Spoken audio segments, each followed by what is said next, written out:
The following is a presentation of the Belly Up Sports Media Network.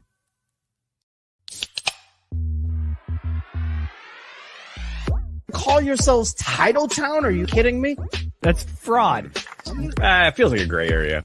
Spoiler alert, Canada. Cup's coming back to the USWNT. There's way too much negative stigma attached to strippers. I hate you guys so much.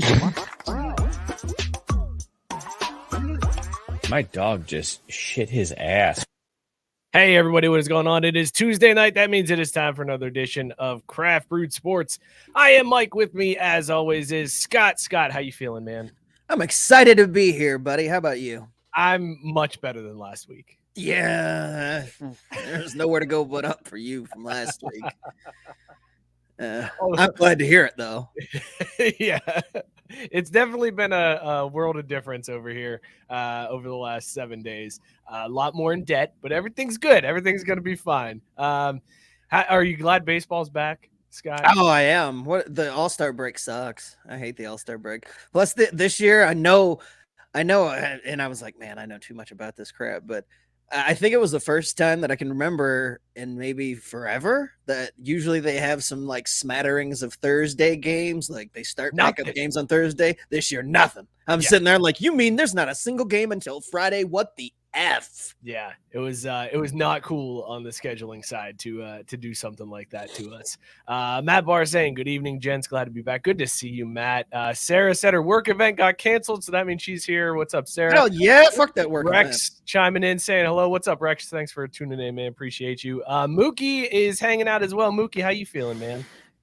I'm all right. I'm a little down because, spoiler alert, our buddy Cesar is not going to be with us. Goddamn fucking bullseye, corporate America, greedy ass pigs. We'll be in English, though. Please. Gertie. He was like, the man. You're like gargling there for a second. Well, because I'm also for those of you who didn't understand, Caesar got screwed by the man tonight, has to work, even though he told them, he's not available during this time. But we told him we'd hold it down for him tonight. See, so I gurgle on. It worked. I got my message across. Everyone understands what's going on. I don't know where you're trying to pick. It sounded like Boomhauer. You were talking. I would be honored to be Boomhauer or sound like him on that one. Yeah. Corporate America. I mean, I'm out here trying to rep though, because our women about to take that trophy home again here in a couple days. Hell yeah! Can't wait. Days, it's a little bit, right? We'll talk World Cup. It's Friday. A little different. What day is it? Hey, Robert Taylor saying, "Hey guys, hey Robert, what up, man, glad to see you live in the chat again instead of afterwards." We got to talk World Cup a little bit because it's that time of year when most of America is like, no, I can get behind soccer. Hell yeah, baby. All in. All fucking in. Let's go, ladies. This is the only time I get hyped for soccer, dude. I don't give a shit who knows it. Fuck the men's team. Fuck the day-to-day. I don't give a shit about any of the rest of it. But this Women's World Cup, I'm in. How are you feeling about it, Scott? What's your prediction for the outcome of the tournament and for the U.S. women? Three-peat, baby. There's no other option. I mean, are we serious? I mean, I knew the answer before I asked the question, but I wanted the Scott Kaiser original. I'm actually bummed because I was expecting Scott to hit us with it. The cup's coming back to the US of A, baby. And it was right there. Mookie set him up. I did swing and a miss. But to be fair, I was, I'm focused on soccer. I'm not thinking of any other sport. I'll do that hockey later. We got an awesome show tonight. We're doing things a little differently since Caesar's not here and since it's been a week. I didn't want to do as much show prep, so I only have 2 topics to get to. Scott has 2 things he wants to talk about. Mookie's got 2 things, so we are going to go like around the horn style and get to everybody's topics. We've got a hot takes barbecue coming up. We're going to do a dumpster fire on some uniforms that came out. Scott's got to talk about these NFL running backs and obviously World Cup with Mookie. We will get to all of that. Before we do, though, let's talk about these beers that we are drinking tonight and whether or not you would bang them. Scott, what's in your mug? I've moved on from my adventure with the Baja Blast Pack, but I have moved on to another familiar brand. When I saw the commercial for a Lipton Hard Iced Tea, Oh, you got one! your boy was all the way in. And I found out that not only do they have the OG Hard Iced Tea, they have a mix pack, and it comes with strawberry, peach, lemon, and mine tonight, which I specifically picked to be the first one out of the mix pack, is half and half. Oh man, My man, I'm telling you, you know how I don't know if those of you out there drank Brisk back in the day, but I used to love me some Brisk, and the commercials were so even better. That's Brisk, baby. I love that shit. Rocky and Mickey.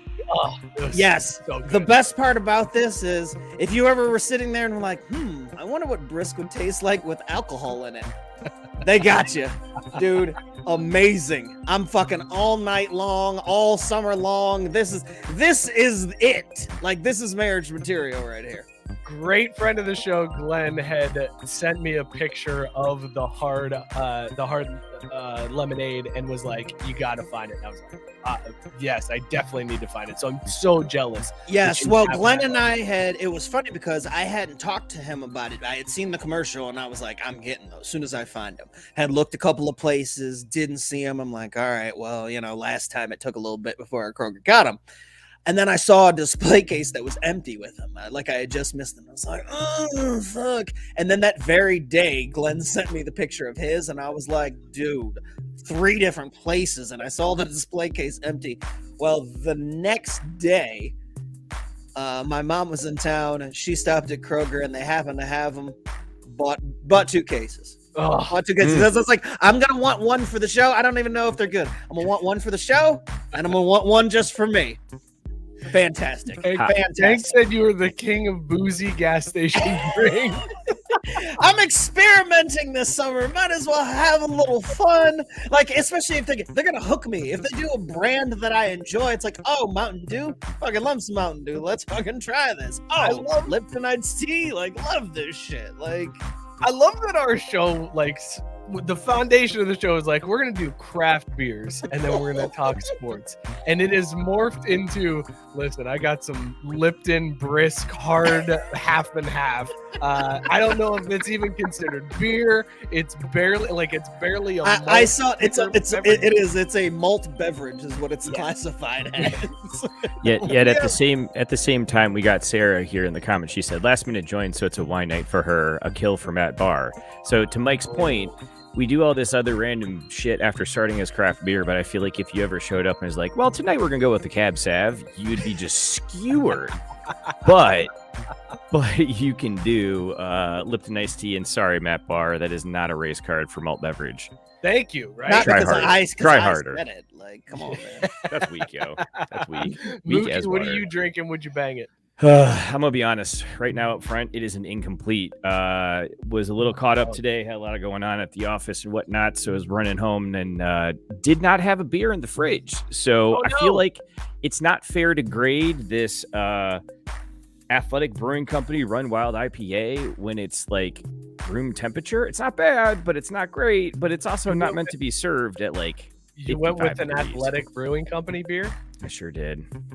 So you went non-alcoholic tonight. So we have Scott going malt beverage. You have Mookie going non-alcoholic on the Craft Brewed podcast. It's not bad.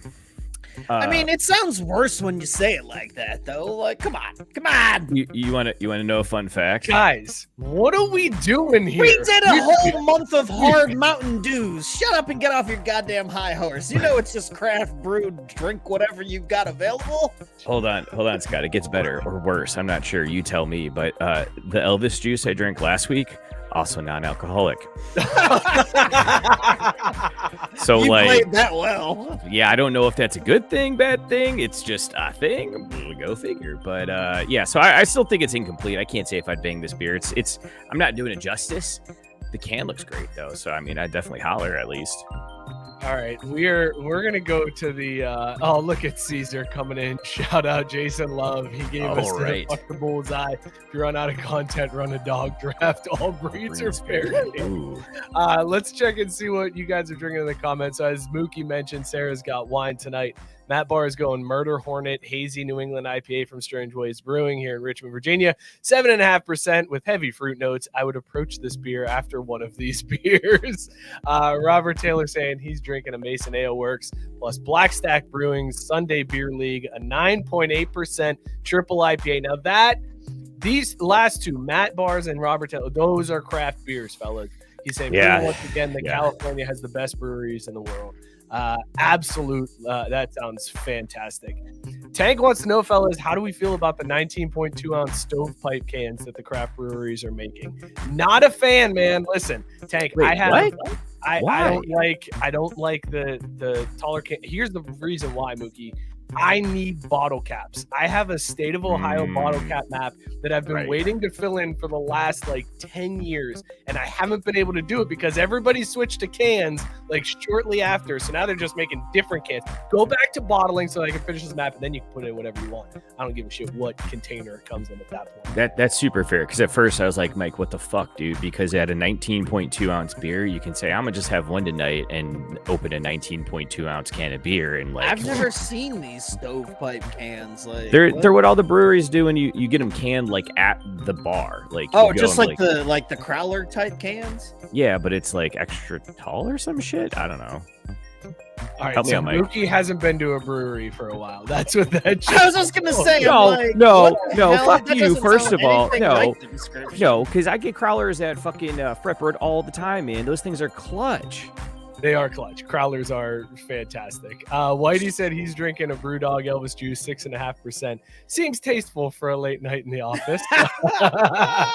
All right, so listen, let's go back here. So Scott, again, drinking a malt beverage. Mookie drinking a non-alcoholic beer. Scott, the reason why I called that out is because your boy has been going hard over the last couple weeks. It's been stressful. I have been drinking a lot, and I needed to slow down. So I also have an athletic brewing company. So I'm the only one who showed up with alcohol on the show tonight. Okay, cool. Yep, I've got the Free Wave Hazy IPA. This one is really good, fellas. This is like the nerdy girl that takes off her glasses. You're like, damn, she's hot. Like in every 90s teen movie. That's what this one is. You're going in it's non-alcoholic. So hold on a minute, though. Actually solid. Would you want her to take off the glasses, or is it kind of you know what, leave them on? Either way, a little target practice. Either way, wow. Totally fine. Let us know in the comments what you guys are drinking and whether or not you would bang your beers. Let's start off. Oh, sorry. I just wanted to close the loop on this one because I Googled it. So the 19.2 is a Crowler, just it's taller and skinnier. And so, Tank, to your point, they're popping everywhere because now they can cram even more booze into the same shelf space and make even more fucking money. So I am extra in on these 19.2 ounce stovepipe cans. I don't know why you wouldn't be unless you're like Mike and you want to collect the bottle caps. That's legit. Listen, man, I'll give you that. I'm just saying, you can go to whatever you want after I get 6 more bottle caps. That's all I need. You only need 6? Yeah, it's so close to being done. It's so close. There's just this little tiny spot, and I'm like, I can't find any new caps. Because that's the other thing. A lot of people have filled out these maps with the same caps from all the same brewery or something like that. And I've tried to do a different brewery for every cap, and I've just run out at this point. It's extremely frustrating, and I can't stand it. What part of Ohio is still not filled in? Scott's area. It's that farmland north of Cincinnati. But cool. I mean, come on, you can't deny that. You can't say. But it just feels like you could have put a bottle cap over where I live. But maybe I'll just get fucked. It's cool. Mm-hmm. You said it. Oh wait, hold on.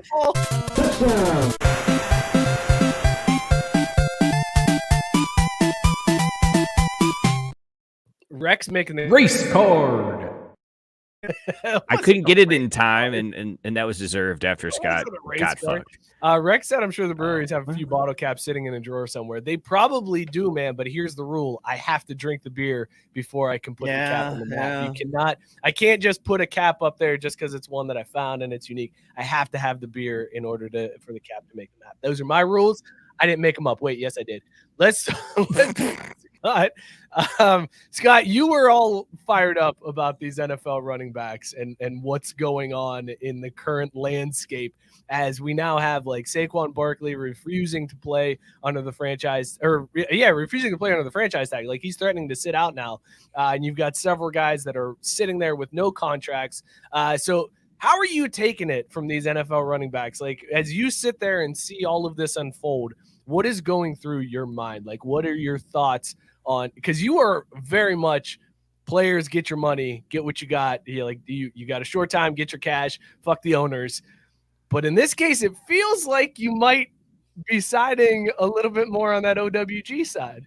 First and foremost, hashtag not my NFL. My fucking NFL, these motherfuckers would have been paid. Like, let's put that out there. Like today's NFL is whatever. Like it's fine. It's still football, I guess. But they played in the wrong era. That's first and foremost. Secondly, sorry, motherfuckers, y'all better learn a better skill set because guess what? It happens in every single industry on the planet. You become obsolete, you don't get fucking paid. I don't know what else to tell you. Like, get yours. But I mean, if they're not, like, I don't want them just handing you money to not play football either. Like, especially, for my fucking team. Like, I don't want my team paying guys that ain't fucking playing. So if it's more wise to not pay you sons of bitches, then I mean, that's just what it is. Like, kickers are sitting over there. They know the deal. Like, there's a few people on this planet that are good enough to do the job that they do, but you don't see them bitching about, oh, well, we're just making this little bit of money over here. It's like, hey, and the good news is, I mean, and again, that they're fucked because they're missing out on the time. At some point, everything comes in cycles. NFL running backs will come back in style at some point. Y'all motherfuckers just hit the downtrend. Like, I don't know what to tell you. Like somebody out there is already plotting how to manipulate the offense by bringing in a bruising. I mean, Derrick Henry, like those guys will still have jobs, but I mean, you're not going to get second and third contracts because there's too many of you. Sorry. Well, and that's what Matt is pointing out in the comment section. He's saying if second contract running backs didn't have such a miserable track record, they would get paid. Facts are facts. That is like I think that's the biggest thing. And not only that, like the league is obviously gone towards pass first offenses, right? Yeah. Like it is no longer the, hey, you need a running game to set up the passing game. No, you're throwing bubble screens and you're like, you're not doing the same type of thing to set up the passing game. You still do though. I think, why am I glowing? God damn it. The point is, now I'm all shook. You still need a running game, but you don't need a marquee running back, I think is the difference. Right. That's what, you didn't let me make the point. There's no necessarily. I can't help it, dude. I'm drunk, man. You Back don't off. need the drunk off that 0.5% ABV. Hey, it is what it is. But yes, the point being, like, you don't need that, like, you don't have to have that run game that is just pound, pound, pound, and then it sets up the over-the-top pass that happened in, like, the 80s. Like, this is now a league where you can throw the ball and you run the ball to catch the defense off guard. Like, it's totally flipped. So you don't need a running back that is just going to get you 5-6 yards every time he touches the ball. You just need a running back who can get some yards. Like, you need somebody functional. And the problem with that is you get somebody functional in that draft every single year. Like, there is the college ranks are replete with talent who will get you 2 or 3 yards on a carry. You just need a warm body at running back anymore. Like, it doesn't matter your pedigree. It's like, hey, are you quick? Can you hold on to the ball? You're in there. Oh, there's like enough for each team to have like 10 of those guys available to them at any given time. Well, good. Guess what? We're not going to fucking pay because you're replaceable. Like, you can churn these guys out. I mean, I don't know what to tell you. That's how the fucking free market works. Like supply and demand. There's a ton of you assholes. There's no demand. So do you think that some of it though, that like it's been, God damn it, the fucking camera.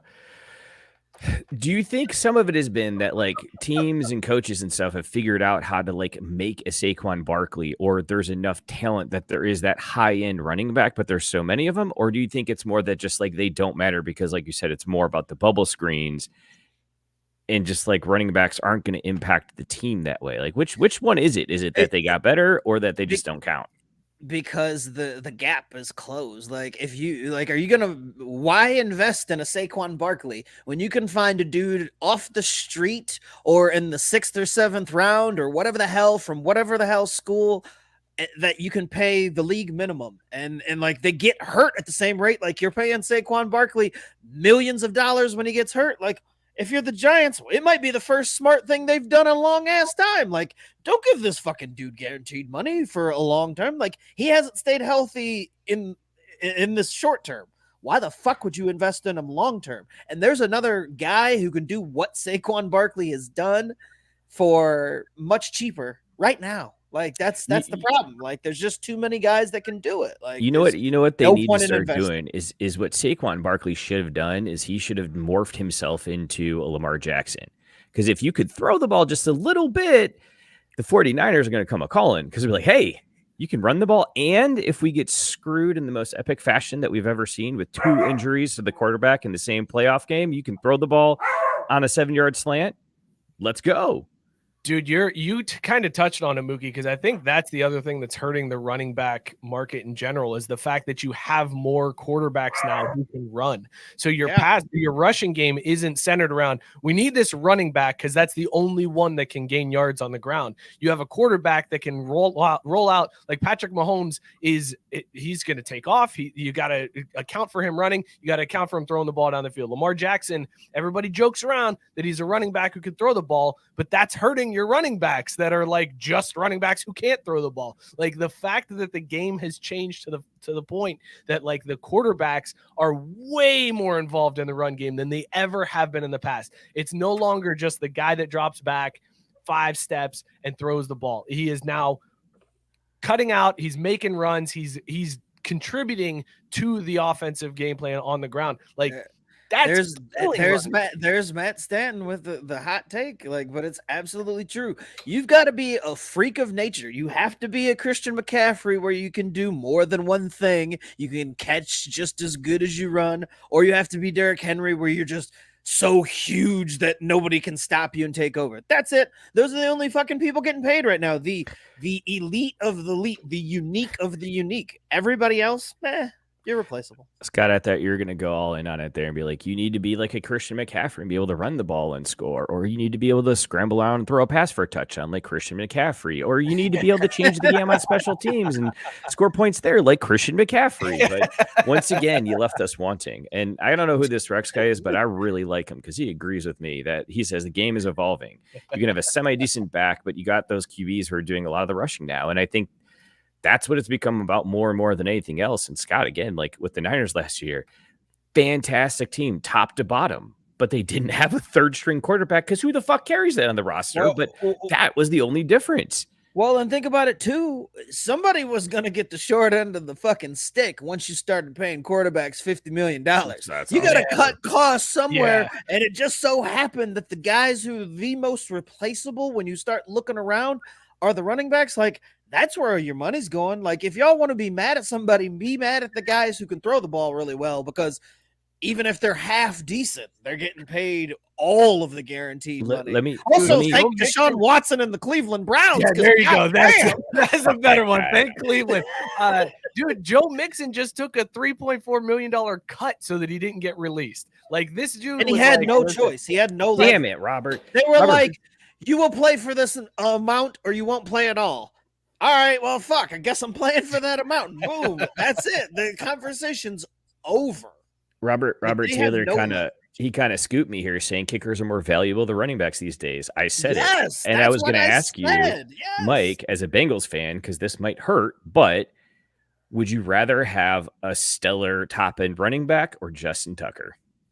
I would rather have Tucker for sure over a top end running back. But Give me an all that elite means is kicker. as long as that secures Joe Burrow long term. To Scott's point, like it's the That's also quarterbacks true, that yeah. matter. So whatever it takes to get Joe Burrow signed long term, that's what I want. If that means you have to draft a rookie running back every couple of years and keep him on a rookie contract, great. Have no problem with it. I'm sure he'll be serviceable enough.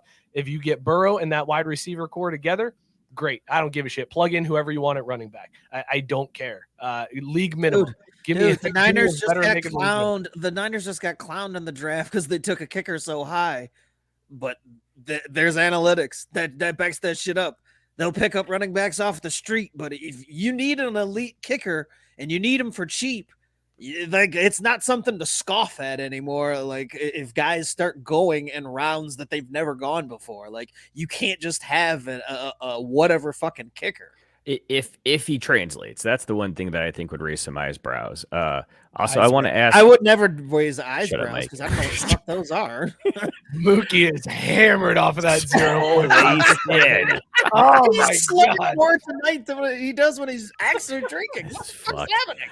I need to ask Matt Barr to show his work here, though, because he says all the winning running backs from the last 12 years in the Super Bowl have been paid less than $2 million, which I'm not doubting, but like, holy shit, if that's true, that's even more to the point. It is true. And if you were in the Facebook group, you would know that because that stat has been. Oh, I don't do Facebook anymore. I only do Threads, dude. Sorry. Threads is pretty great. Robert Taylor also pointing out the last rushing leader to actually win the Super Bowl was Terrell Davis. And if the dog was here, we'd have to play Do You Know That Guy with him because there's no way he does. There's no way he does. All right. Can I just say, I think we just stumbled on it. Terrell Davis had one of my favorite touchdown celebrations. Mile High Salute, baby. Mile High Salute. Is that the problem? Is that why running backs are not as respected as they are now? Because I don't remember a running back with the celebration as iconic as the Mile High Salute since Terrell Davis. Bro, I told you at the start of this whole thing, hashtag not my NFL. And my NFL, y'all would be fine. But no, y'all wanted more offense. You needed more fucking excitement. They needed to dumb the shit down. They needed to protect their heads from concussions. Quarterback's injured. Like, well, no, I mean that. they needed that. They needed that. But y'all motherfuckers wanted this bullshit NFL, and y'all got it. And well, sorry, it sucks to suck. Like, don't know what else to tell you. Man, I must be drunk because Robert Taylor's not usually this funny. He's saying that running backs are not as respected now because of James Conner. Oh, Jesus Christ. Damn. Really, though, I think it's Le'Veon Bell fucked it up for everyone because when he held out, and when you were first saying this, Mike, I was just all I could think of is how'd that work out for Le'Veon? Like, honestly, like, does Saquon really think this is going to work out well for him in the end? He came out and apologized and said that was a huge mistake on his part to sit out. And obviously, like hindsight, when you look back, Le'Veon Bell did? Oh yeah. Did he finally come around? Because I remember finally came around and was like, I was real hard. Oh wow! Even though everybody and their mom was saying, "What the fuck are you doing, you idiot?" He finally was like, "Yeah, thinking back on that, probably not the best decision to make. I probably should have just played." Like, should have taken that. He probably should have went to play school. That would have been the first step. Like somebody should have taught his ass, "Yo, bro. Money on the table. Don't turn that shit down when you have no leverage, you fool." Mookie, get the drop ready. Yep, I got you. Tyson said, "I blame Christian McCaffrey. Once you let a white guy in the door, it's over." Race card. I mean. Oh shit. Fuck. Not totally wrong, no, y'all. It kind of adds to it where you're just like, all right, y'all are replaceable. And then if I'm, one of these racist white owners, and I'm like, look, I mean, even we can do it. But I'm paying y'all a whole bunch of money for find one of us to do it. We're good. The white kid from Stanford. And Tyson, yes, you did get an air horn and a half, so I'm sure we'll never hear the end of that. Biscuit saying running backs are a thing of the past with all the concentration on CTE and people getting hurt. won't be running backs in 10 years. That's what I'm kind of interested in. Y'all didn't shed a tear for fullbacks when that shit disappeared. Like fullbacks, still around, fullbacks bro. are sitting out on the street like, damn, we'll work. Like, fuck. Y'all just let us slide by, but now running backs we're supposed to like shed a tear for as they just fade into obscurity. When I played in grade school, I was an up back. I was getting through the whole before the fullbacks. You were literally the dude they sacrificed to help make the hole. Like, but pretty much they were like, listen, you're really small, just get in someone's way. You're not going to be able to block anybody. Can we go back to my mans though? I'd also like to point out, because I know we're going to get to these tweets, and I don't know if you had one. Did you have Christian McCaffrey's? Mm-hmm. Okay, all right. Well, then I'll wait for it. it. Let's get into these tweets. So it was amazing because like it seemed like the running backs all got together and were like, okay, put it out on social media now, because all these tweets started coming out from these running backs. Hashtag running back lives matter. They all had the same messaging. Joking? So Jonathan Taylor's the first one. He said, 1, if you're good enough, they'll find you. 2, if you work hard enough, you'll succeed. If you succeed, 3, you boost the organization, and then doesn't matter, you're a running back. Which is tough coming from this guy. Like, Jonathan Taylor was a big story in the NFL last year. Like, this dude was really good. So to see him feeling slighted is kind of rough. Then you got Austin Eckler saying, this is the kind of trash that has artificially devalued one of the most important positions in the game. Everyone knows it's tough to win without a top running back, and yet they act like we are discardable widgets. I would never discard a widget. That's where you're wrong, Austin. You hold on to the widgets. I've got a drawer full of widgets. Get it correct. You must not be a dad, Austin. Widgets. You never get rid of the widget. What's gonna happen? One of these days, your kid's gonna be like, "I need that widget." And you're gonna be like, "Damn it, I threw that shit away." Shit, should have never thrown that widget away. I don't throw away widgets. I just don't pay them as much as I used to. That's all. I don't feel comfortable with that joke, but it's a good joke. Race card. Isn't even trying to be a race. But it totally felt that way. It really felt that way. Listen, Scott, intent doesn't matter. The impact you had on Mike made him feel very uncomfortable, okay? Fair. I don't even know what I just called you either. It feels like you're substituting a word there. Like you don't want to say the word in the rap song, so you just threw in widget at the end of it to like, hey, no. I was literally just comparing widget to running back. I'm saying, like, I don't pay my widgets as much as I used to. Like, sorry. Like, I don't throw them away, but they're definitely just in the back of the drawer. Yeah, you don't. Yeah, I'm with you on that one. I don't think Matt Stanton even expected to go here, but just before Scott said paying his widgets, he says Jonathan Taylor sounds like a club owner who doesn't want to pay comics. But thank you, Matt, for catching it and understanding why I felt so awkward with the widget. Wink, wink. But that's funny because I wasn't even trying to go there. I was literally just making a 1-to-1 comparison. But also, half of me is fucking fine with it. Yeah, I'm not paying you widget shit. Biscuit with a great point here. They all need to wear the collar like Mike Allstott. They need to bring that back. Boo! Why are you booing? That was why I hated Mike Allstott. Was because of the neck roll? Kidding me? I hated that. Dude, that was so hard. Hated that. Hated it, dude. Okay, what would Caesar? Dog. So hard. That is so hard. What did he say about Dewey when he first learned about it? He say Deweys are hard, or Dewey the word is just hard. Yeah, not Dewey's. He did not advocate not Dewey's, but the word Dewey. Or calling someone Dewey. The nickname Dewey was hard. Scott, here's your boy Christian McCaffrey who tweeted out, "This is criminal, criminal." 3 of the best players in the entire league, regardless of position. He's saying it is criminal that they don't have contracts yet, and he's referring to Saquon and Dalvin Cook and three of the best players in the entire league, regardless of position.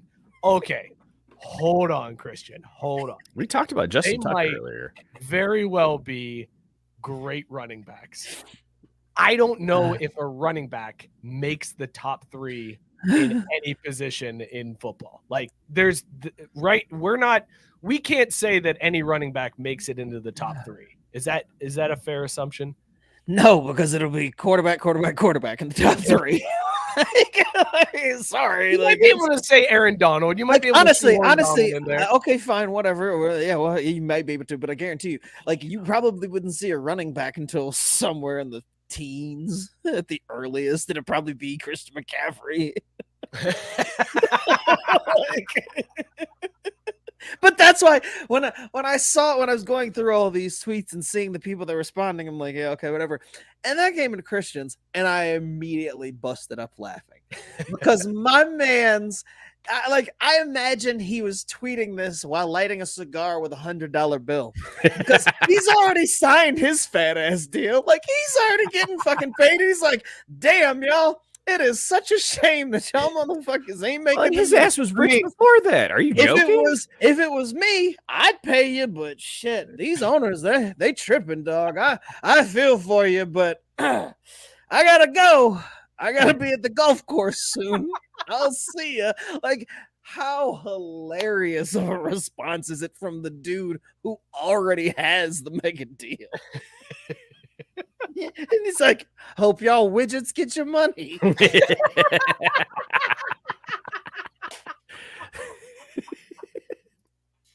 Race card.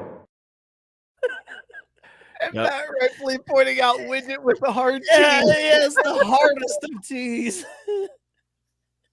Oh, and Jared finishing out that list too, by the way. Then it's 4 edge rushers, a wide out, 3 corners, 5 OL, a few tight ends. I mean, shoot, you could throw a kicker in there, right? Yeah. Tyson wanting to know, Christian McCaffrey, why is that chicken so spicy? What the fuck? Next up was a tweet from Najee Harris. Najee had this to say: I agree with my running back brothers around the NFL. History will show that you need running backs to win. We set the tone every game and run through walls for our team and lead in many ways. I know. That just ruins your entire argument, man, because clearly the CTE's already got to you. We ran. Hey, oh, my widget might have been like, we run true walls, y'all. We run true walls for our team. He might have actually typed that correctly. Hey, y'all, we out here running true walls.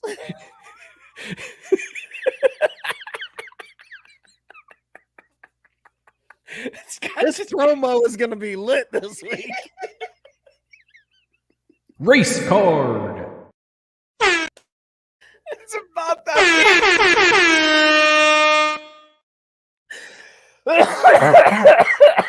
Oh, 1.5 for you, Scott. 1.5 air horns. Like, we're getting good at this. I like too that Najee was just like, I agree with what everybody else is saying. Like, listen, my deal is coming up soon. You guys remember that I'm still in the league. I still play running back, and I agree with all of the other people who also play running back, like me, Najee Harris of the Pittsburgh Steelers, who is looking for a deal here soon. Yeah, like, my second deal is coming up too. I definitely agree with these guys who are trying to get their second deal. I will be in their shoes soon.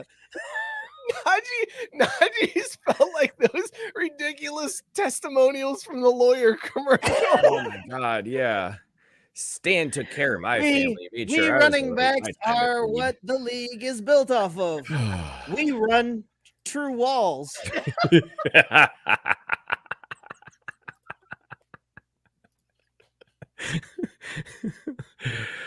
Oh man. Jared's saying, I reiterate my last point. They are burning this argument on the wrong running backs, the ones that stay healthy and always contribute, like Eckler or Henry. Yeah, you pay those guys. And he's right. Those are the guys that do end up getting paid. It is good to see like Eckler and Henry kind of standing with those guys, because Derrick Henry also tweeted out, he said, at this point, just take the running back position out of the game then. The ones that want to be great and work as hard as they can to give their all to an organization just seems like it don't even matter. I'm with every running back that's fighting to get what they deserve. I like that the running backs have formed like their own union within the players union. Like, we're going to have a running back union inside of the players union, and running backs are just going to strike and nobody's even going to realize that it happened. And then eventually somebody's going to be like, remember when they had running backs? That was a fun time in football. We should bring that back. And that'll be the end of it. Like, this is a bizarre time in the NFL, Scott. It's super weird, man. Hashtag not my NFL, man. I'm just saying. I don't know. Maybe. Could you imagine if Jared, this is the show for jokes. Yeah, I was just gonna say. Yeah, we're not trying to be serious. I mean, we are though, because I'll run through walls for y'all. I would run through a wall this, for you, like, maybe the actors and the writers done got to these motherfuckers. They're like, look at them over there. They're trying to get theirs, and they got a good reason. So do we, man. Running backs, we standing strong out here. Not realizing that it's not even close to the same position with the same leverage. Like, y'all are so fucked. And that's the thing. I want y'all to get paid. I do. But there ain't no goddamn way y'all are gonna get paid when y'all break the fuck down and just have no value after 2 or 3 years. Like, I'm sorry, man. So and this is why I'm it's crazy that no running back has mentioned this, because that is the big argument against paying them, is like, you guys get hurt way too often. Like, the running back is not reliable enough to be on the field for that second contract. And why isn't every running back sitting there being like, yeah, we get hurt because we're running into fucking tanks that are at the line of scrimmage, like every single play, we're getting our head knocked in, we're blocking for the quarterback, we're taking a hit. Like, that's the argument they should be making, instead of like, oh, you can't replace us. We carry the ball for you. We contribute to the team. No, you should be like, yes, we get hurt because you guys literally pummel us to death throughout the year. I would listen to the argument. I'm not saying I would be on their side. I'm just saying I get it at that point. Like, from that perspective of, this is why we get hurt, this is why we deserve more money. Okay, I'll hear it out, but it's not going to change my mind very much. It's definitely not going to change the owner's mind, right? Like, that's where I feel like they're missing the boat. They're taking the wrong approach, and they just sound like they're just whining. Like, we deserve money too because we're running backs, and you should pay us for that. I just need someone to have a good counterpoint to what Biscuit says here, and it's, if running backs were all that good, Pete Carroll would have given the ball to Marshawn Lynch on the one. End quote. Every NFL owner. That kind of sums it all up, right? Like, well, that look, like, it's also hard too when, like, the running backs, yeah, okay, maybe now they're having an issue or whatever, but like, they weren't out here stumping for the defensive backs, and these defensive guys were making much less than them than they were. Now the money's starting to creep up because, you know, you need to be able to defend all these wide receivers, and they're the ones also getting paid, while you're not like, oh, now you've got a problem with it, but it wasn't a problem when they weren't making shit. Like, look, everything kind of moves around. Like, the money has just rotated. Like, it's the same amount, but like, sorry, y'all are just getting a smaller piece of the pie because you're just less valuable. Like, I mean, and again, it's like cyclical. I imagine that there will be a time in football when running backs do kind of move back, but I don't know. They probably aren't ever going back to those big time deals. Yeah, it's not going to happen, and I don't think it's ever happening, man. It's not going to happen anytime soon, because the game, like we said before, the game for the quarterback has changed. The game has, like, it's a completely different type of game at this point, and a different strategy. And sure, I'm sure there will be some running back that comes out that is just a freak of nature, dominant, that's able to run for a shitload of yards, that doesn't get hurt, and that guy will get paid. But it's going to be that guy and not every other running back after him, because it's going to take a special type of guy to command that offense away from whatever the quarterbacks are doing now. Mookie's falling out of his chair laughing. I'm going to let you read this one, Mike.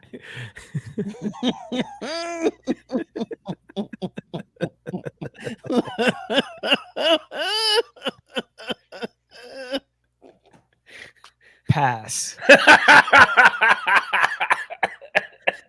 Oh, shit. Oh, well played, my friend. Rex making a good point too. Wouldn't the Lions take more of a beating? I think Tank is drunk off his. No position is taking more damage over the course of the season than running back.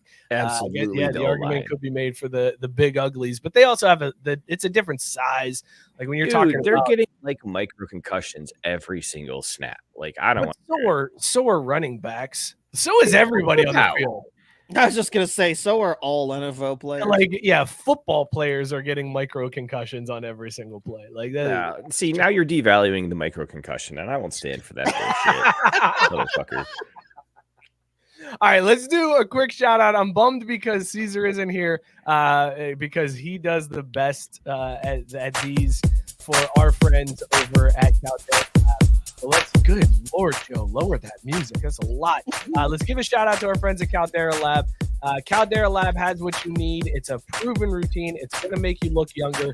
Listen, here's what we're going to do for this promo today. This is all we're going to do because I got a text message from a listener of the show, and this is the message that I got.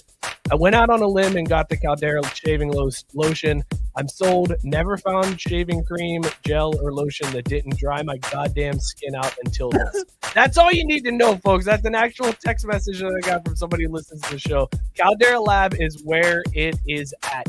If you need to up your skin game, you need to get a regimen going, Caldera Lab is where you need to turn to. Give me the screen there, Joe. Thank you. All you got to do, go to calderalab.com/craftbrewsports to get 20% off their best products. You got the entire regimen, the clean slate. You start your day off. Balancing cleanser uses gentle cleansing, leaving all types of skin exceptionally refreshed. You got the base layer, which is a nutrient-dense, fortifying moisturizer, hydrates your skin, absorbs fat, leaves you with a matte finish. You can start your day confidently. You're not all greasy looking. You're not all shiny. And then finally, you end your day with the good. It's the go-to at night before bed. It's clinically proven multifunctional serum that helps your skin look tighter and smoother, as well as help reduce visibility of wrinkles and fine lines. Get rid of those anger lines with the good. You can try all of these products, calderalab.com/craftbrewed. Use the code craftbrewed, get 20% off your entire order at Caldera Lab. Go hit them up. Fantastic products. I endorse them fully. All the guys on the show endorse them fully. The guy who texted me about buying Caldera Lab endorses them fully. Go check them out. calderalab.com/craftbrewed. Sell out. All right, boys. This is what I want to get to. Go ahead, Mookie. And this is brilliant. Every week we just like make up a fake text message and read it as the promo. You're a genius. I will say it is an actual text message. And I don't even think we've gotten a testimonial about the show that fire. Like, god damn. Yeah, that's true. Shout out to the Caldera Labs. Y'all must be doing the damn thing. At least Like, not I one love that we the can play good, on air but because they say shit. the F word. Also, I don't know why, Tank, but you're saying that linemen are getting hit, but also blasting off into the guy across from him. Running backs are getting gang tackled, drilled by linebackers, shooting gaps, etc. Does that just sound filthy dirty to anyone else, or is that just me? There's a lot of sports terms that sound very blasting. I like everything about gaps. sports usually. Yeah, I mean, didn't we do an episode or at least like a segment about that where it was like basketball we discovered was definitely the dirtiest, like everything basketball term. I am almost positive that announcers know what they're doing and are trying to shoehorn in. They're trying to shoehorn in terms that sound sexual in nature. Dude, I know for a fact that to be true because on the Braves broadcast the last few years with Chip Carey before he left the Cardinals and Frank Hoare, every time the number 69 came up, they said it with extra emphasis and definitely pointed out as like, that's the 69th pitch of the night. Why in the world would you ever point out that it was the 69th pitch of the night? Oh, except for, you're in on the fucking joke and you hope somebody else gets it too. Like shit like that tells me everything I need to know about announcers. They're in on it. It's cool though. I like it when they can do it. I don't hate on them at all because I would do the same damn thing. Like there is no doubt in my mind if I was an announcer for any broadcast, like you put me on a high school lacrosse game and I will try to figure out a way to get dirty words in there. Oh, dude, that's easy. Stick, ball, grass. Ooh, there you go. That's a good one. We're gonna go ahead. We're gonna play a round of fire or dumpster fire, fellas, because this week we got a new throwback helmet. Now that the NFL has relaxed their rules on helmets that are allowed to be worn, teams are now coming out with alternate helmets, and the latest team to announce an alternate helmet is the Cleveland Browns. The team with the plainest, ugliest, crappiest helmet in all of sports is now coming out with an alternate helmet to wear to complement their 1946 throwback uniforms. So the Browns will be wearing an all-white helmet with a black and orange stripe or a dark brown and orange stripe across the top that goes with their all-white uniforms with the brown numbers with the orange highlights. I got to be honest, guys. This looks sick. This is a badass combination. I'm tempted to go fire on this one, boys. I think this you'd be wrong. Really, really good. You don't think it looks good, Mookie? It's just so half-assed. They're like, hey, let's take our uniforms, we'll invert the color palette and call it sweet. Like they could have not done those stupid stripes on the sleeve. They wore this type of uniform in 1946. This was their. Well, yeah, not everything we did in 1946 needs to stick around there, dude. I mean, come on. Are you serious right now? So you were saying dumpster fire on this? I'm saying dumpster fire because they're okay, they're mid, but they're Cleveland, so fuck them. Scott, talk some sense into this man. Fire or dumpster fire on these uniforms? Because before you do, Tank saying fire. Robert Wrong. Taylor, Wrong. lots of fire emojis. Sarah White, fire. Wrong. Matt Barr, the best Cleveland has done in years. That's not saying a lot, though. Whitey, I don't usually like their colors, but this is Wrong. fire. Robert Taylor with the incorrect take that this is better than the Bengals White Tiger. That is not correct at all. And Rex is saying dumpster fire. Attaboy, Rex. They could have done the See, dog that's on what I'm dog. So Rex is saying. saying dumpster fire. Scott, fire, dumpster fire on these units. Mookie, you're rarely so horrifically wrong as you are about this one. The Browns don't do shit correct, and yet, wow, they fucking nailed this one. I mean, I can't wait. This is fire as shit, and you know what's going to be really fire? Seeing Deshaun Watson rock this motherfucker. Oh, I get Congratulations, Cleveland. We'll always know that you may have fire jerseys, which are a dumpster fire in the front office as Deshaun Watson throws passes for you. But hey, he's going to look fire as fuck. Mookie, does it change your mind at all if you find out that these uniforms are sponsored by Dude Wipes? No, because you know what? Rarely will I go this hard against one of our brands, but fuck Dude Wipes. Those are pieces of shit. All that is some dumbass fucking marketing ploy to steal people's money, because those don't do a fucking thing. Dude Wipes my asshole. Are you kidding me? That's exactly what they do. They shred up like a motherfucker. Yeah. Like, they don't get anything off your butt. You're left with dingleberries and streaks for days. Like, they even pitch themselves as stronger and more resilient than a normal bathroom wipe, and they're the worst thing I've ever got in my entire life. Will never buy them. Would light them on fire if I had the chance. So no, I doubled down on that shit ass uniform because that's a shit ass sponsor. I didn't realize that teams would get sponsors for their alternate individual uniforms. jerseys. Yeah, since when has that ever been a fucking thing? Like, I feel like this is the first time it's ever happened. Like, alternate jerseys brought to you by Dude Wipes. Presented by Dude Wipes. They unveiled these with like one of those weird Twitter videos. Weird. And like the equipment manager was cleaning off a helmet with the Dude Wipe, and then he was like, "Oh no, the orange came off." And then he was like, "Actually," and then he scrubbed off the orange and left it a white helmet. I might have to go back and look this up. This sounds very horrifically They're good. So bad. And Matt Barr, I did use these things once upon a time until they somehow got more shit on my asshole than there was before. So like, they're worthless. I mean, like, they got more shit. Yeah. I don't know how that's possible. Maybe because I was sitting there so long that just like another poop came out, but like, sounds like a you problem, dude. Like, seriously, you're blaming the wrong thing here. I think you just don't know how to wipe your ass. Oh no, I'm pretty sure I know how to wipe my asshole. All right, I've been doing it for a while. Bad thing. I've never heard anyone tell on themselves harder than Mookie talking about Dude Wipes. Someone gave them to me as a funny gift because they're like, "Oh, Dude Wipes, extra strong for the dudes in your lives," and they were worthless. I want to say used half the package and threw out the rest, and I don't like to waste things because that was money, man.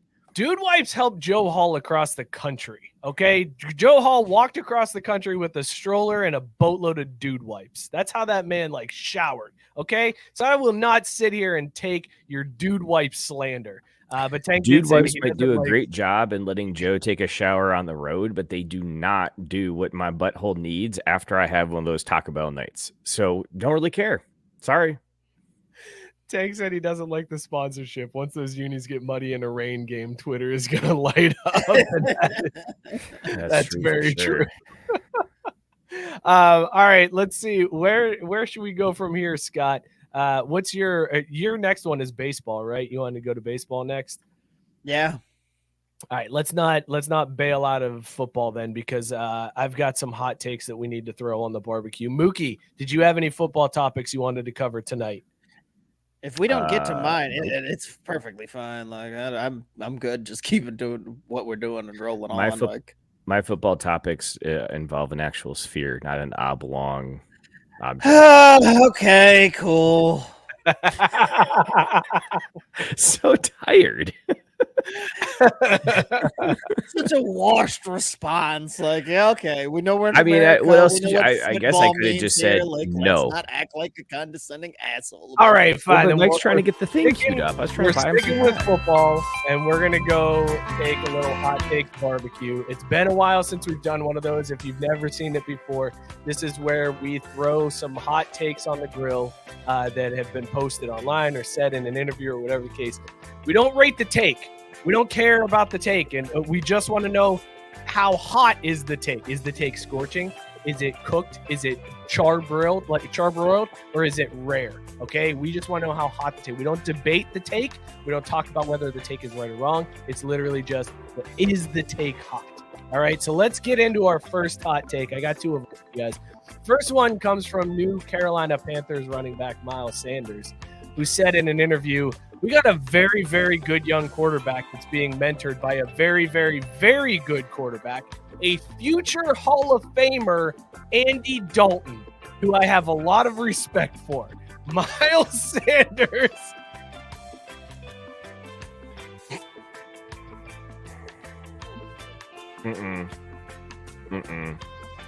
I don't think y'all want me to go first on this one. This is so. Kind of proves the point that running backs should get paid, because you get to think Andy Dalton's a Hall of Fame. Yeah, that's 100% what that is. Like, honestly, I was like, ooh, this is a good take. This is a really good take as you're reading, Mike, until you get to Hall of Famer. I mean, Jesus. I thought to myself, this widget didn't have a problem getting a job, and he's getting high off his own supply. God damn, this is the hottest take of all time. Andy Dalton, Hall of Famer. My man Miles, put the joint down, my dude. Put it down. That take is scorching. That take is like burnt to a crisp. That is one that you try to cut into and your knife breaks. That is how hot that take is. Yeah, it is a charcoal briquette at the end of this. That's how hot that take is. Oh my God. It's totally wrong. It's an awful take, but it's hot. So bad. It's hot, but it's awful. Awful.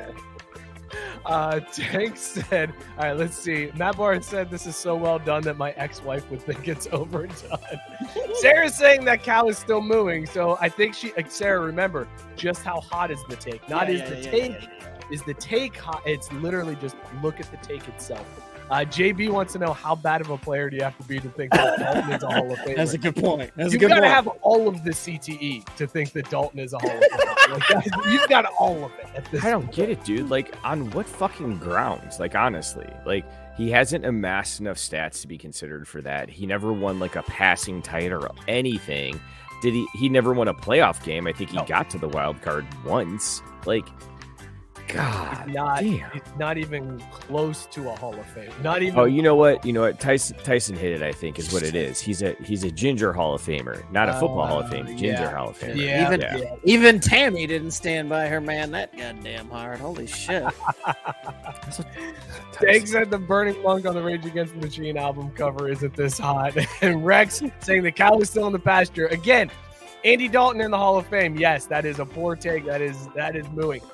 The take, it's saying this out loud in public with your full chest is the hottest thing in the world. Like, that is to be fair, it took us forever to finally figure out like how this segment works. Yeah. Is that it's okay if everybody's just now catching up. Every like, time we're we just do solidifying. it, too, I'm still like, wait a second, that's not what I meant to do it the other way. So it's fine.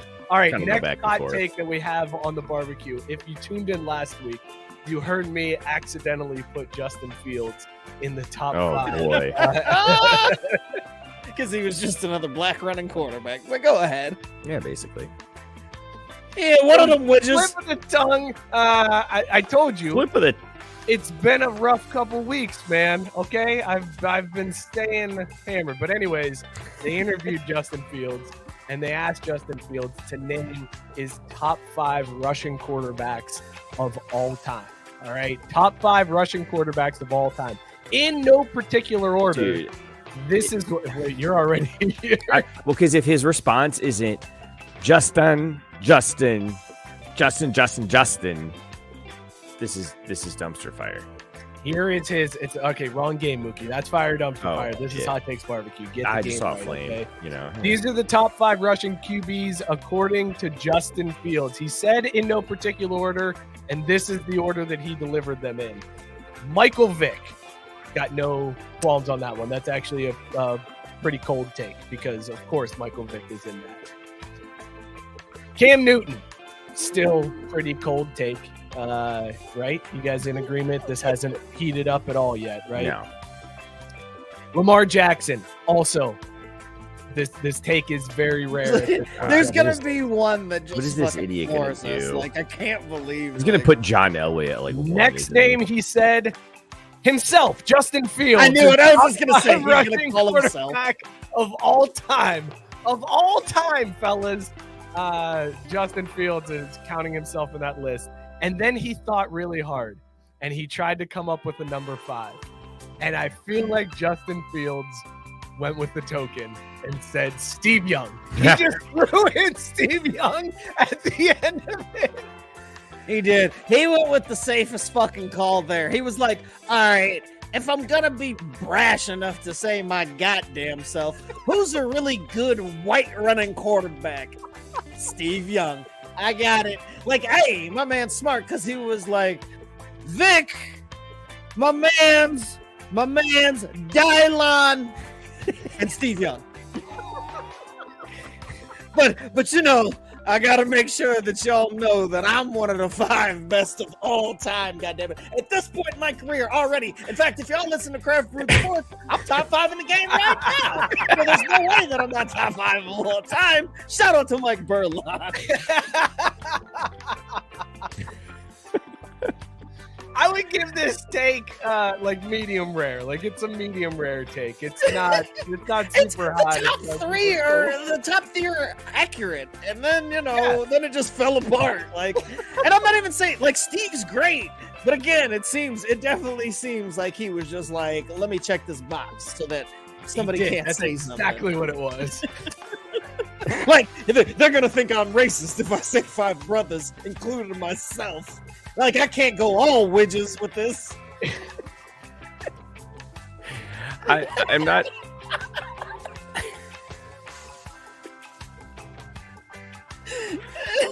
I'm not sure I track this entirely, but Tank saying using butter knives on the stove to lay joints hot take. I'm just gonna say, you know what? I agree with Tank. Oh my god. Dan saying There's Jim Harbaugh. Dan coming in with a scorching hot take. There it is. There it is, Dan. Say, Dan's fire like, up it's the been a while. Hold on a second. Let me inject some Michigan into this. This is the hot take. If Justin Fields, if they asked him like, hey, name the best white rushing running quarterback, and he was like, Jim Harbaugh. I gotta go with my man, Jim Harbaugh. We battled it out up there in the big game, but that's my dude. He's the best white running quarterback of all time. That would be hysterical, actually. Mookie, rate Dan's take there. Jim Harbaugh over Young. He's an idiot, so like, why bother wasting effort on him? It's kind of where I come out. Like we all know. The stats say Fields isn't wrong. Robert's just trying to be contrarian. What stats are you looking at? Like, no, we're not even doing that. Because it's his old, I'm gonna degrade my own team and not point out that Patrick Mahomes, when I ride his dick all the other times, like is one of the greatest rushing quarterbacks. Like, well, now hold on a minute. He'll be like, oh no, and he'll go with some technical bullshit. Fuck, I'm not falling for it. No. You got it all wrong. He doesn't ride his dick. He's the power bottom. Honestly, that's how that would work out. Yes. Guys, do you think Justin Fields got confused and meant to say Vince Young and said Steve Young instead? And then was like, shit. Oh, God, that's even better. Right? Like if he was like he said Vince, but he said Steve and was like, oh, shit, I got to roll with this one now. Yeah, no, but it would be even better if like he didn't realize it until later. He's like, ah, shit, I meant Vince. Whatever, fuck it. Just one of them youngs. Who cares? I ranked him behind my ass, so who gives a shit? I was really hoping, Mike, you're going to say that Justin Fields confused himself and put himself in the list. But I see where you're going there. That would be amazing if Justin Fields didn't mean to say Justin Fields. Or if I happened before and accidentally put Justin Fields in the list when he should. I mean, I wonder. Daniel probably has Rich Gannon up there too. Them couple of years that he was with the Raiders. You know, we got to rep our dude Rich Gannon. JB said Mike found it. I think I got it. All right, good. Thank you, JB. I found the joke. All right, man. Let's talk. Let's switch gears here. Let's talk little soccer here because it is Mookie's turn to take the wheel. U.S. women's national team about to kick off and go for the three-peat. Let's talk World Cup.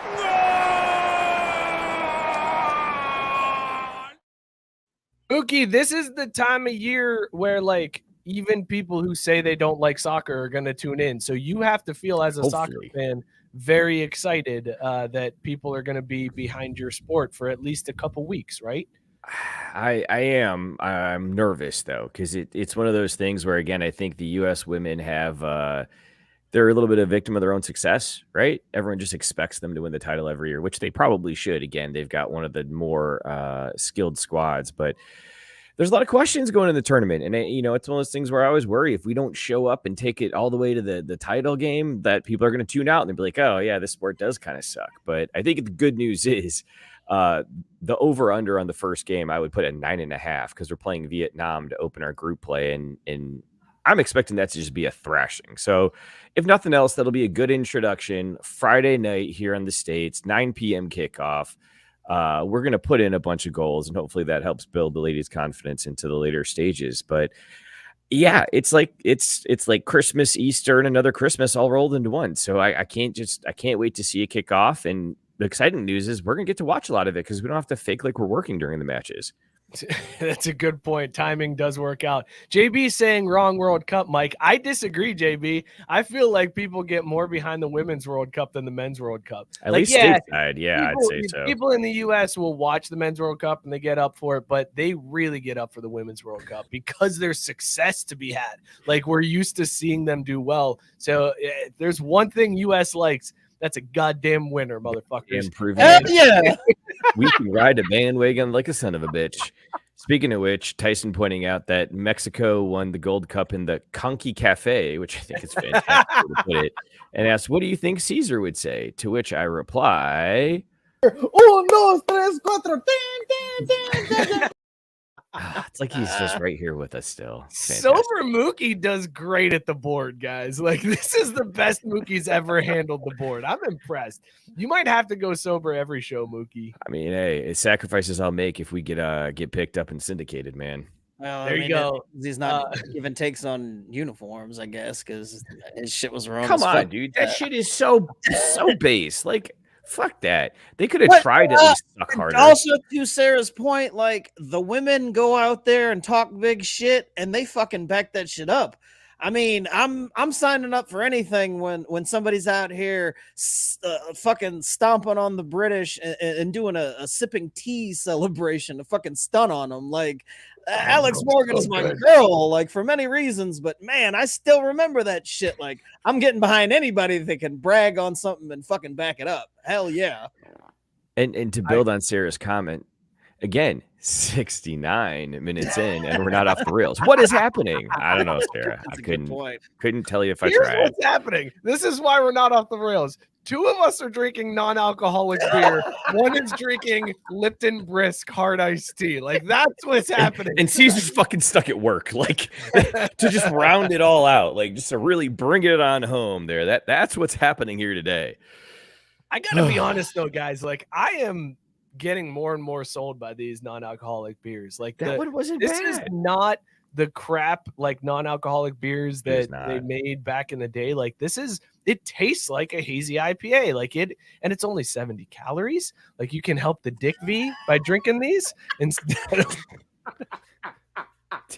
Dick V. I think it's cute that you think anybody else on here is even going to be audacious enough to think they could get to a Dick V. Yeah, he Get to said it, that. Dick. He meant only himself. He's like, "It Right, can have the exactly. Big V, me, the rest of you fucks don't have to worry about that. But for me, this is an amazing benefit right here." Trying to get that Dick V. I'm just trying to get Dick in V, man. Like, why are you working so hard? You're married. Shit. Oh shit! Hang on. Give it to him. Oh, fuck. That was well done, Mookie. All right, I just looked at the odds. The U.S. women's team is plus 250 odds to win the World Cup. England is plus 350, Spain plus 450, Germany plus 650, and then France plus 1,000. So it sounds like it's going to. I refuse to take anything for granted. And last time we took something for granted against Vietnam, it didn't go so well. So fuck y'all. I'm tuning in and I'm making sure they got my support. God damn it.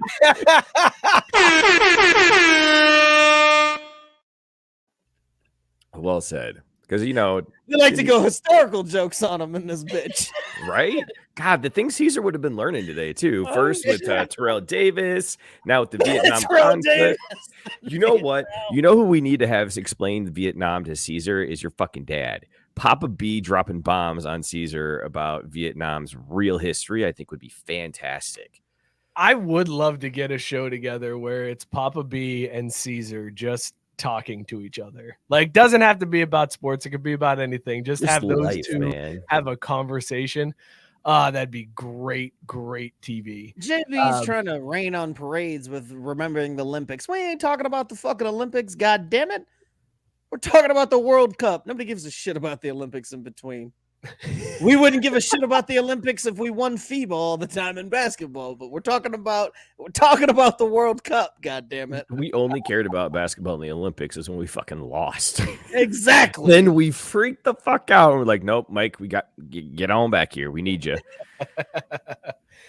So in all seriousness, boys, like this tournament should go the US's way, right? Like if they don't three-peat, it's going to be a disappointment, correct? Well, I would say as long as they make it back to the finals, it'll be fine. Like if they lose in the finals, it's hard to three-peat. Like I'll validate it some way. But anything short of that, it'll be tough. They need to make it to the semis. I think if you're going to be like a non-partisan, if you're anywhere else in the world besides the States, like they should make it to the semis. And I think, that's where, shit happens. It's single elimination. It's 90 minutes of just pure intense competition. So you never know. But they absolutely should make it to the semis, regardless of whatever the draw is. Because, France, I mean, I was trying to look her up, but they lost one of their star players out with an ACL. So that's a huge dent to them. England's England, so they're going to fucking choke like always. If you're going to look for anyone to come out and challenge, my dark horse, honestly, would be Germany. They've been down for a couple cycles, but man, there's just something about that side. And Melanie Leupolz is reaching the end of her career, but she can still make magic in the midfield. So I just worried about Japan always lurking somewhere. Ain't that some shit too, though? Like they always have our number for some reason. That's what I'm saying. Like I always mind. worry about Japan lurking somewhere out there and making a run and then finding us up against them. And then it's like, fuck. Did you guys hear about the Ireland Colombia friendly leading up to the World Cup that happened? I did not. Ireland and Colombia were playing a tune-up match. It was behind closed doors, so it was just like a practice match inside the stadium to get ready for the World Cup. They had to call the game 20 minutes in because of violence. They were going so fucking balls out that like the Irish team was like, we're out, like we're not playing this way. The Colombia apparently was going really hard at them. There were fights breaking out. One girl had to get taken to the ER because she got destroyed. So this World Cup is going to be intense, man. Also, have you guys seen the ad for the women's French team that was airing? I've seen it on social media, but apparently it was airing in France where they took like clips that it looks like Mbappe and it looks like the French team like scoring all these goals in international competition. Everybody's going crazy. And then they rewind it all and they show that all they did was superimpose the male players over the female players to show what the level of competition is at this level for the women. It is the best piece of marketing I have ever seen in my life. It was so well done to be like, listen, you guys want to talk about how these girls, it's not as impressive as the men's game. We just showed you that they're doing all of these things that you thought the men were doing. It was fantastic marketing. Good for them. I didn't hear about that. I'm gonna have to look that up.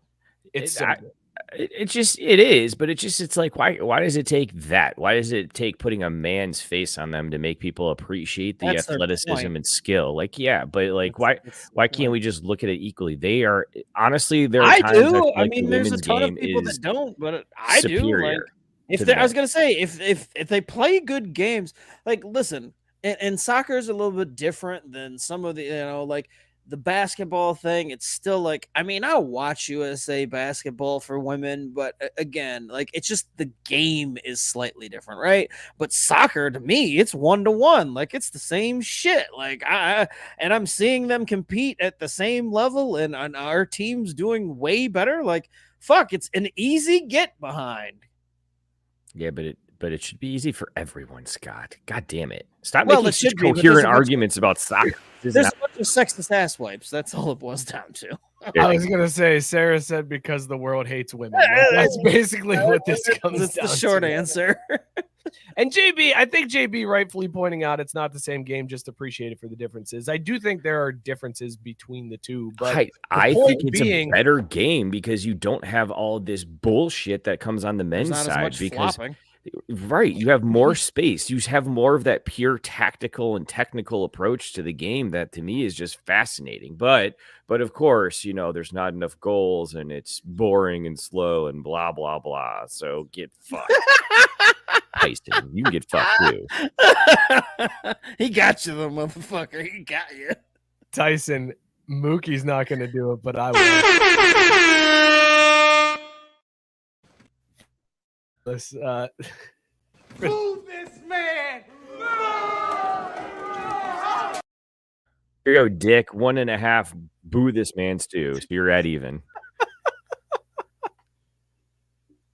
All right, let's shift gears because Mookie's very, very upset now. Mookie, don't be mad. Don't be mad, man. About what?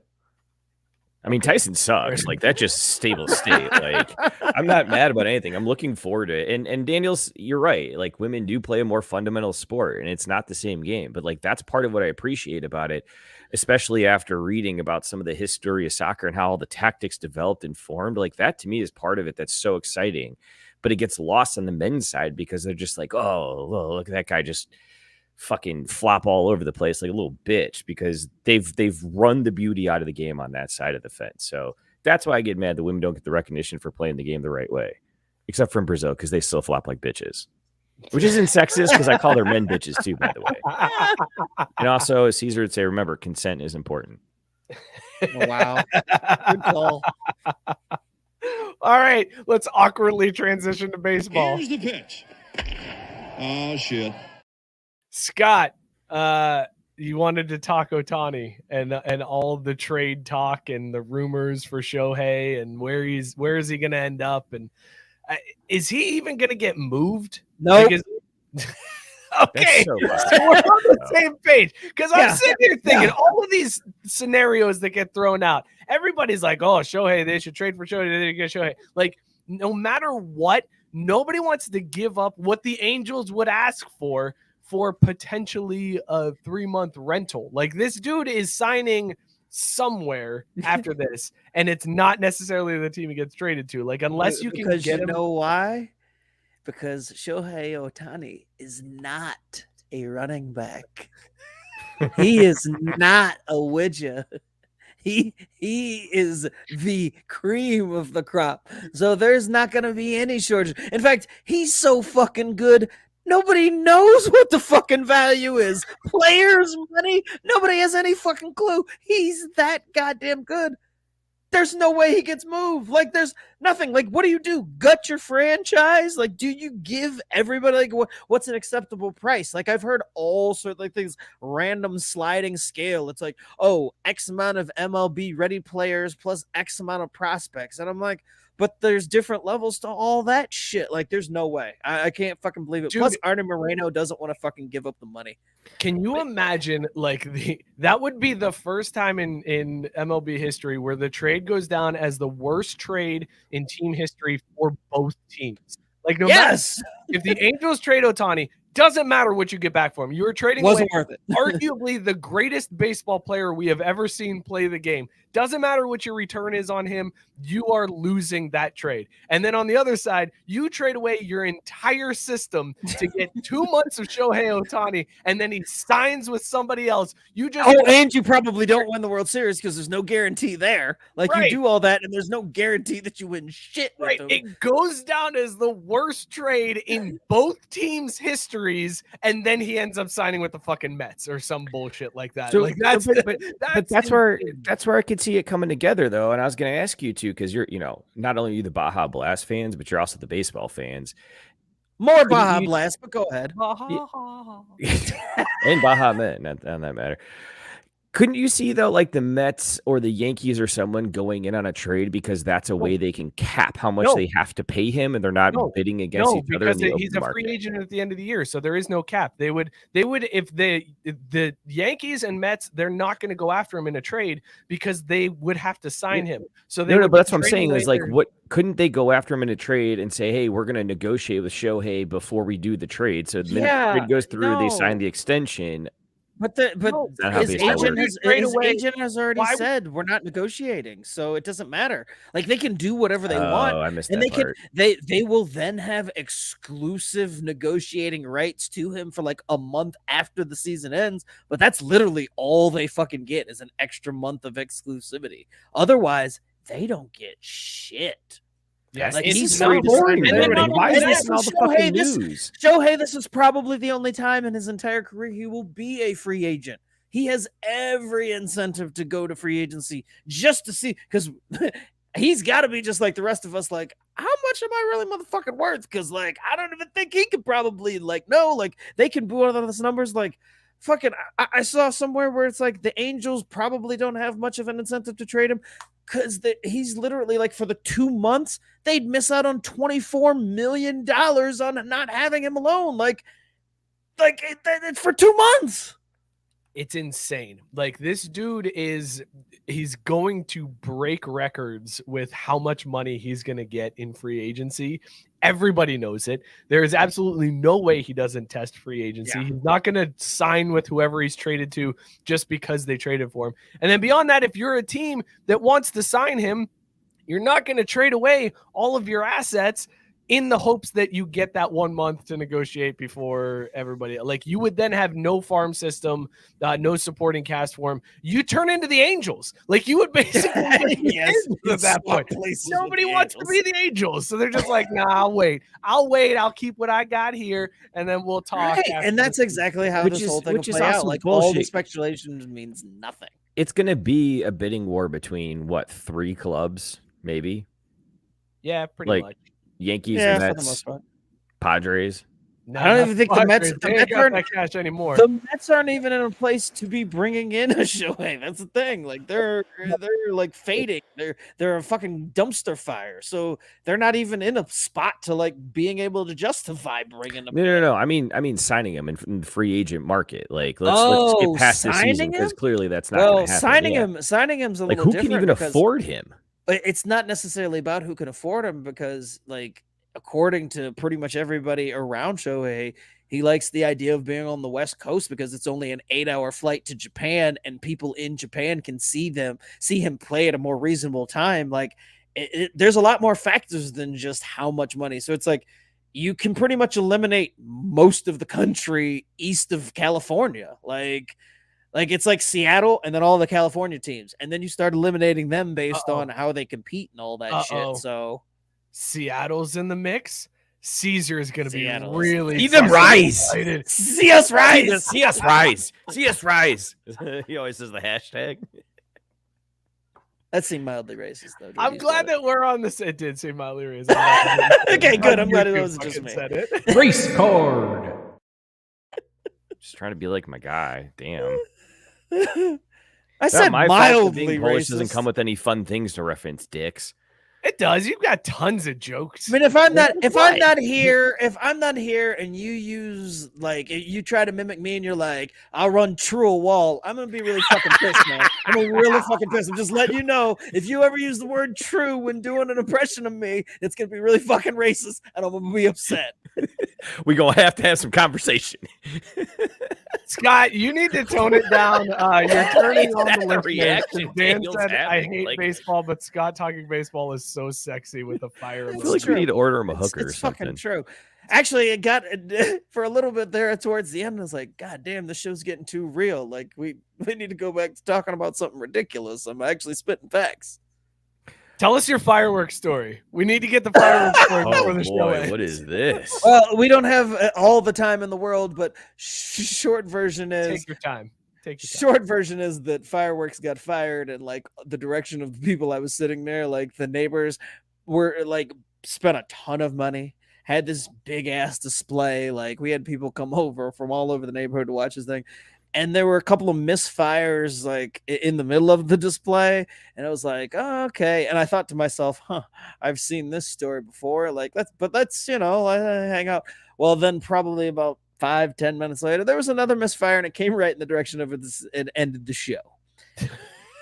And there were some neighbors not happy because, and all I could think about was, man, these motherfuckers ain't never been around no widgets when they've done fireworks the 4th of July. Because, I mean, that used to be how it was. Like, you just, there'd just be some random ones off. Like, I mean, fireworks do not come with a guarantee that they are going to shoot straight up in the air or not come anywhere near you or whatever. But I mean, growing up, you just kind of used to that. Like every now and then you had the ones when you grew up in the city. It was just like, yeah, like where it's just like, oh shit. Like it just came towards you. Yeah. Show kept on rolling on. You just kept it moving. But I'd laughed to myself because it was like, that's it. We're shutting it down. And don't get me wrong. The second time it was like, okay, it came in the direction and all the kids were around. Like responsibly, we had to shut it down. But I was chuckling to myself thinking, y'all ain't never watch fireworks in the inner city. This ain't shit. So tell me, Scott. Next year your kids neighbor went to is bed? going to have the drone show. Yes. We gotta bring it back in. It got too dangerous last year. We'll just do some flashing lights. We're good. Sorry, Mookie, I totally trampled you there. I It's cool, apologize. man. If you do a drone show, I'm gonna be so disappointed. I will never. Unless you're do a rolling, that's the drone only way to be show. okay. Yeah, no, I will never do a drone show. I personally am like fireworks or whatever, unless I'm lighting them, because I like to be the one that's lighting them and running away in terror. Like that's the whole fun of fucking fireworks. Okay, Just sitting there watching them is bullshit. So Scott, tell me then, when the kids all went to bed, you go back out and finish off the box? Oh no, I mean, it's still I still can't break into my neighbor's yard and light up their shit. But Oh, they got it. Oh, okay. yeah. Like That's I mean, that's also part of growing up. That I mean, if you can, you don't pay for your own fireworks. You let somebody else Right. You ain't you watch somebody else buy them shits. You still want to light them, but you don't want to pay for them. This is where I feel like our country could totally come together, because I feel like I've been in the inner city with fireworks shows going off, like people lighting off fireworks in the streets, and I've also been around just back-ass country hillbillies lighting off fireworks. It's the same thing. Yes. We're the same people. Yeah. Like we could totally come together over the fact that we love to get hammered drunk, light shit off, and maybe blow off a couple fingers. Like that's Yes. we could Like totally come generally together. don't want to blow off some fingers, but if the thrill of potentially blowing off your fingers is there, that's all we need. That's all we need. Nobody wants to go full fucking defensive end with it. Like, Hey. He's still getting his paycheck. So once again, what's that tell you? well, about yeah, I was running gonna say backs needing more all their valuable 10 than a running fingers, back. right? Yeah. Don't even need 100 fingers. He getting paid. Could you imagine anything? He didn't tweet out anything. He'd be like, "Hey, motherfuckers, even with just a stump, I'm worth more than y'all bitches." He didn't tweet out anything because it's hard for him to text. Got him. Just talk to text. That's rude. Is that a kind of race card? Like, is it more of like Nah. general I mean, discrimination? it could have been any old dumbass race who blew off their fingers. It just so happened to be a black guy. Oh, I know. I'm more meant about the whole making fun of people who are differently abled. Fair enough. Daniel saying our main contracting guy at work has a half a hand of fingers. I want to ask all the questions so bad. It almost blurts out when I go in for the handshake. All right. Okay. Real quick fun story. I bought a car off of an old hillbilly, a Dodge Dynasty, and when I shook his hand, the guy didn't have a thumb.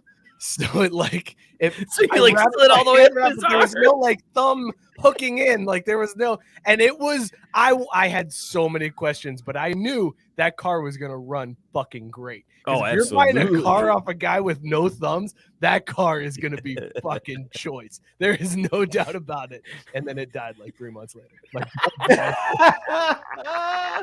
Stereotype bitch in the ass.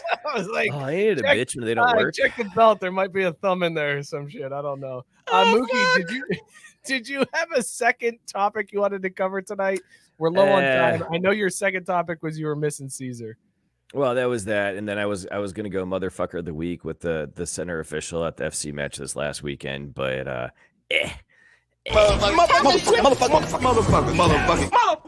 You motherfucker, you! I'm not as angry today as I was then, and generally Yelled at the fans. like fucking stopped the game in like a critical moment. It was tied 1-1, I think, at the point still. Stopped the match so he could walk his little bitch ass all the way across the field and yell at some of the fans because they threw the ball away from the opponent instead of handing it to him.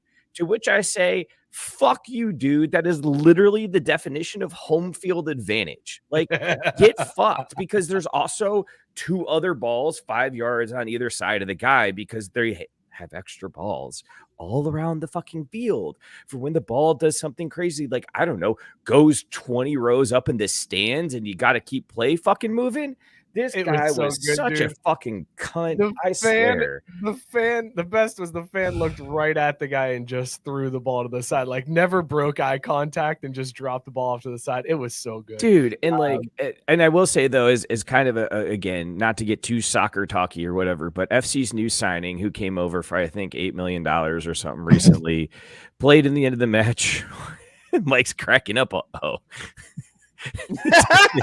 Saying, who sold Mike a car? This guy. Thumbs up emoji. Oh my god.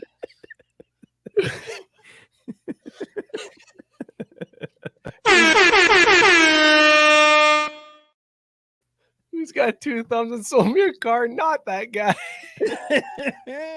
Well, wait, does he not? He didn't have any thumbs? No, there are no thumbs on either hand. I checked. After the first handshake, I looked at the other hand and I was like, that one's also only got 4. I'm only counting 8 total here. This is a problem.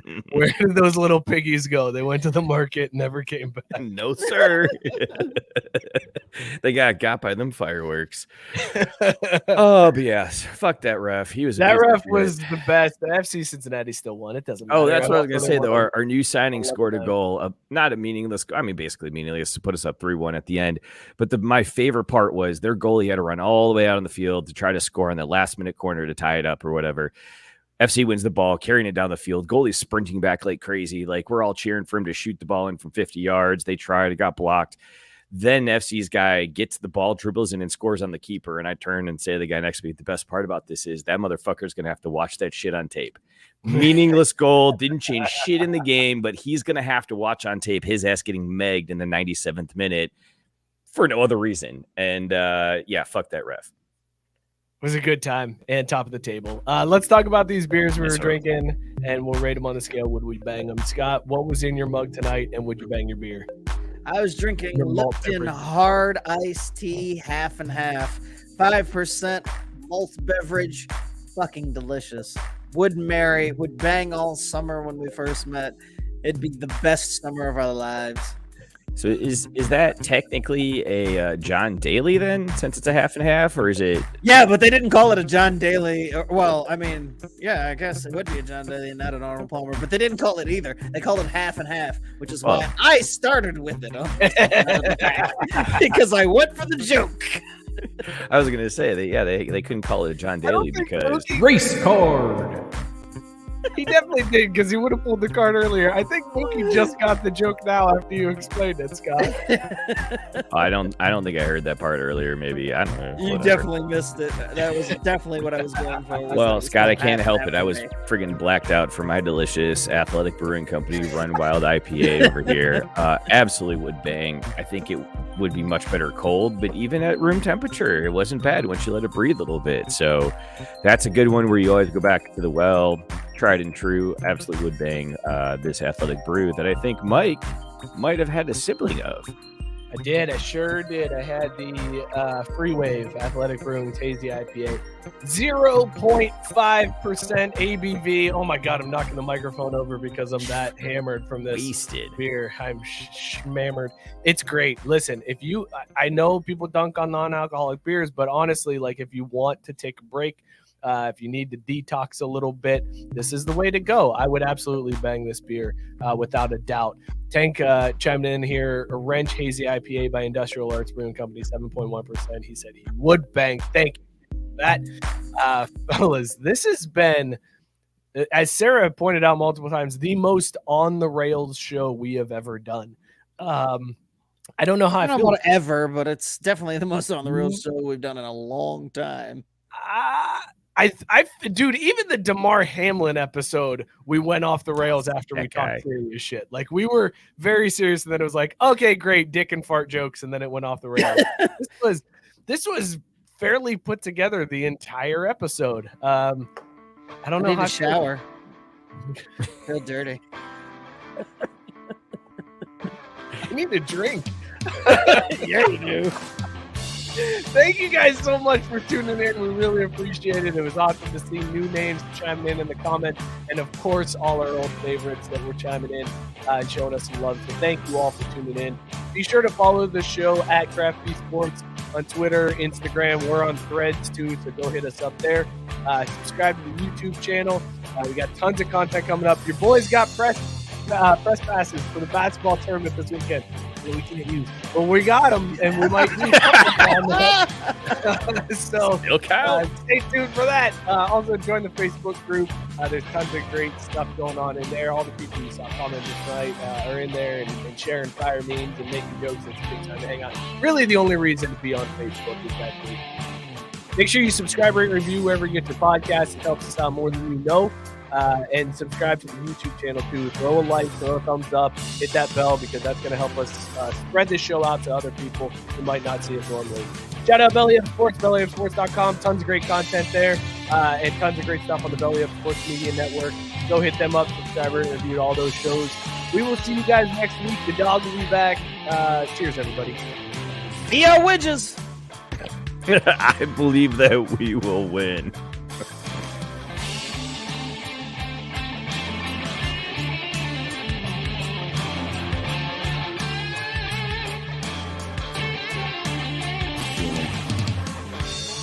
Right now.